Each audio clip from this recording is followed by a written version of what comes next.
നിങ്ങളൊന്ന് റീജോയിൻ ചെയ്യണേ. കേക്കാവോ?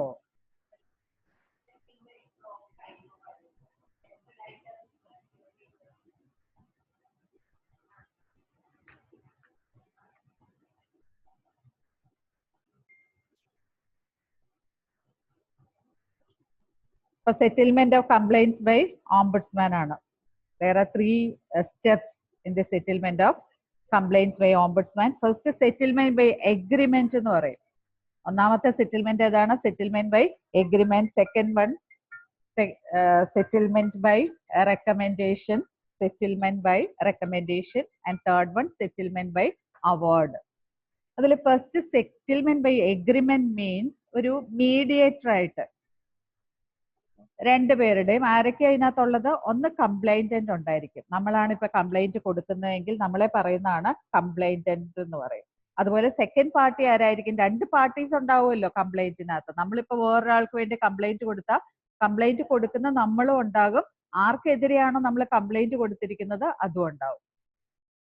അപ്പൊ നമ്മള് കംപ്ലൈന്റന്റ് ആയിരിക്കും. നമ്മൾ കംപ്ലൈന്റ് കൊടുത്താൽ നമ്മൾ ആരാണ്? കംപ്ലൈന്റ് കൊടുക്കുന്ന ആള്. അതുപോലെ സെക്കൻഡ് പാർട്ടി എന്ന് പറയുന്ന ആരായിരിക്കും? ബാങ്ക് ആയിരിക്കും. അപ്പൊ ബാങ്കിനെതിരെ ആയിരിക്കും നമ്മൾ കംപ്ലൈന്റ് കൊടുക്കുന്നതെങ്കിൽ ബാങ്ക് ഒരു പാർട്ടിയും നമ്മളൊരു പാർട്ടി ആയിരിക്കും. അപ്പൊ ബാങ്കിങ് ഓംബുഡ്സ്മാൻ, നമ്മളിപ്പോ ഒരു ബാങ്കിങ് ഓംബുഡ്സ്മാൻ ആണെന്ന് നമ്മളങ്ങ് സപ്പോസ് ചെയ്യാം കേട്ടോ. നമുക്കൊരു കംപ്ലൈന്റ് കിട്ടിക്കഴിഞ്ഞാൽ നമ്മൾ എന്ത് ചെയ്യും? നമുക്ക് ഒരു പാർട്ടിയാണ് കംപ്ലൈന്റ് തരുന്നത്, ഒരു തേർഡ് പാർട്ടിയാണ് കംപ്ലൈന്റ് തരുന്നത്. ഇപ്പൊ ഇതിനകത്ത് ഒരാള് നമ്മളൊരു ബാങ്കിങ് ഓംബുഡ്സ്മാൻ ആണ്. ആരാ ഇതിനകത്ത് ബാങ്കിങ് ഓംബുഡ്സ്മാൻ ആയിട്ട് ആരെയാ വേണ്ടത്? ആരാ ഇതിനകത്ത്? ഒരാള് ബാങ്കിങ് ഓംബുഡ്സ്മാൻ ആയിരിക്കും. ഇപ്പൊ മുഹമ്മദ് അസ്ലം ഒരു ബാങ്കിങ് ഓംബുഡ്സ്മാൻ ആണ്. അതിനകത്ത് സൽമാൻ ഒരു കംപ്ലൈന്റ് പ്ലേസ് ചെയ്യുന്നു. അപ്പൊ ഇങ്ങനെ കംപ്ലൈന്റ് കിട്ടിക്കഴിഞ്ഞാൽ ബാങ്കിങ് ഓംബുഡ്സ്മാൻ എന്താ ചെയ്യേണ്ടത്? ബാങ്കിനെ ഈ വിവരം അറിയിക്കുക ചെയ്യുന്നത്.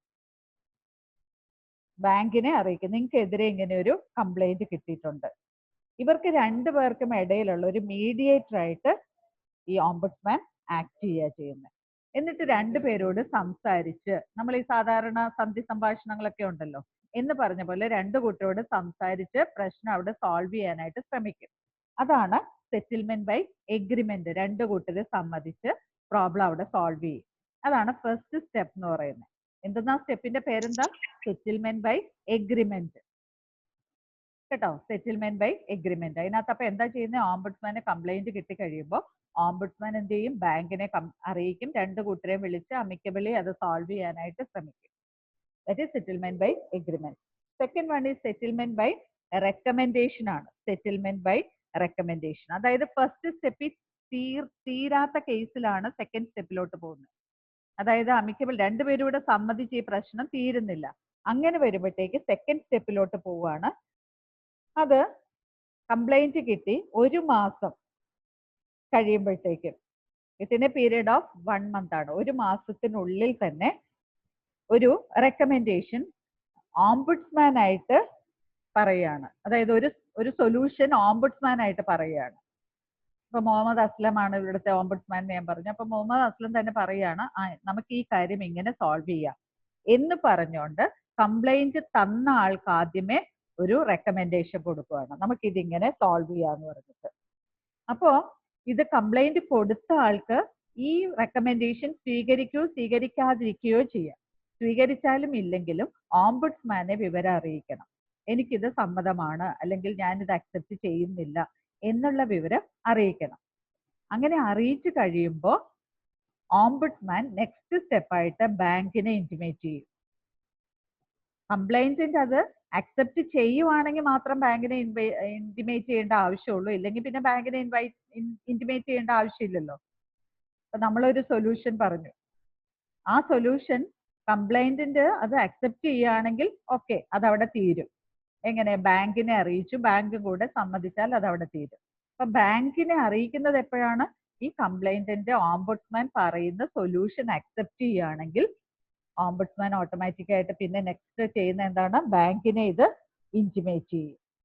അങ്ങനെ ബാങ്കിനെ ഇന്റിമേറ്റ് ചെയ്തിട്ട് രണ്ട് കൂട്ടരും ബാങ്കിന് ഇതുപോലെ തന്നെ എന്ത് ചെയ്യാം? അത് അക്സെപ്റ്റ് ചെയ്യോ അക്സെപ്റ്റ് ചെയ്യാതിരിക്കുകയോ ചെയ്യാം. ബാങ്കും അത് അക്സെപ്റ്റ് ചെയ്യുകയാണെങ്കിൽ അത് അവിടെ തീരും.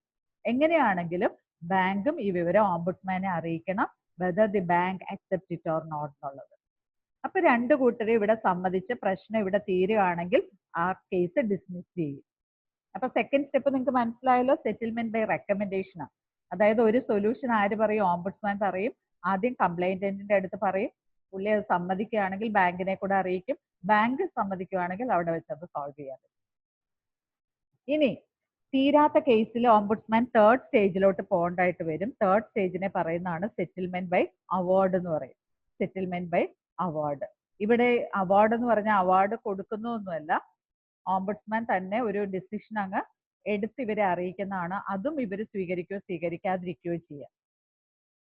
ഈ a complaint is not settled by agreement or recommendation, ഈ പറഞ്ഞ എഗ്രിമെന്റോ റെക്കമെൻഡേഷനോ, അതായത് ഫസ്റ്റ് ആൻഡ് സെക്കൻഡ് സ്റ്റേജിൽ തീരാതെ വരുമ്പോൾ വീണ്ടും 1 മാസം കൂടെ ടൈം കിട്ടും അടുത്ത സ്റ്റെപ്പിലോട്ട് പോകുമ്പോൾ. Within A period of 2 months ആണ് പിന്നെ ചെയ്യേണ്ടത്.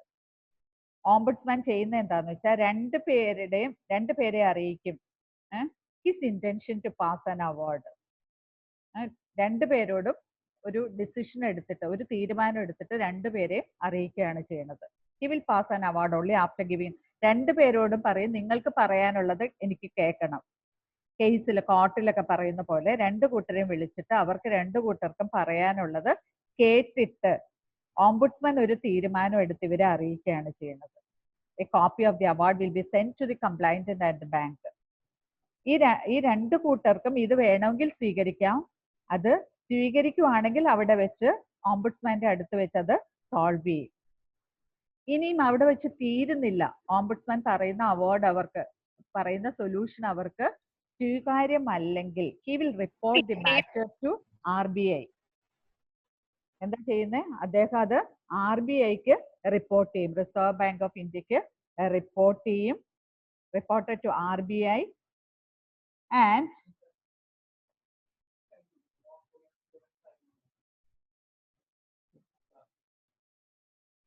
അപ്പം RBI അറിയിക്കും. എന്നിട്ട് അവിടെ ഒരു അപ്പലേറ്റ് അതോറിറ്റി ഉണ്ട്, കോർട്ടൊക്കെ പോലെ ഇത് സോൾവ് ചെയ്യാനായിട്ടുള്ള ഒരു അപ്പലേറ്റ് ഹയർ അതോറിറ്റി ഉണ്ട്. ആ അതോറിറ്റിയുടെ അടുത്ത് ഇത് വീണ്ടും പെറ്റീഷൻ പോലെ അവിടെ ഫയൽ ചെയ്ത്, ഡെപ്യൂട്ടി ഗവർണർ ഓഫ് RBI ആണ് അപ്പലേറ്റ് അതോറിറ്റി എന്ന് പറയുന്നത്.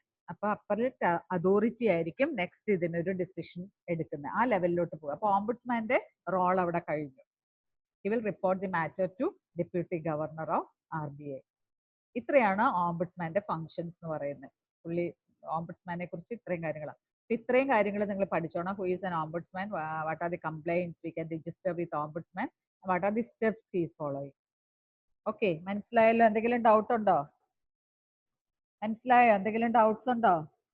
ഇതിങ്ങനെ ഒരു സ്റ്റെപ്പ് ബൈ സ്റ്റെപ്പ് ആയിട്ട് നിങ്ങൾ ഇതൊക്കെ പ്രാക്ടിക്കലി നടക്കുന്ന കാര്യങ്ങളാണ്. അപ്പൊ നിങ്ങൾ ഇങ്ങനെ സ്റ്റെപ്പ് ബൈ സ്റ്റെപ്പ് ആയിട്ട് ഇത് ഓർത്തിരിക്കാനും പഠിക്കാനും ഒക്കെ വളരെ എളുപ്പമാണ്. പഠിച്ചോളണം. ഓക്കെ.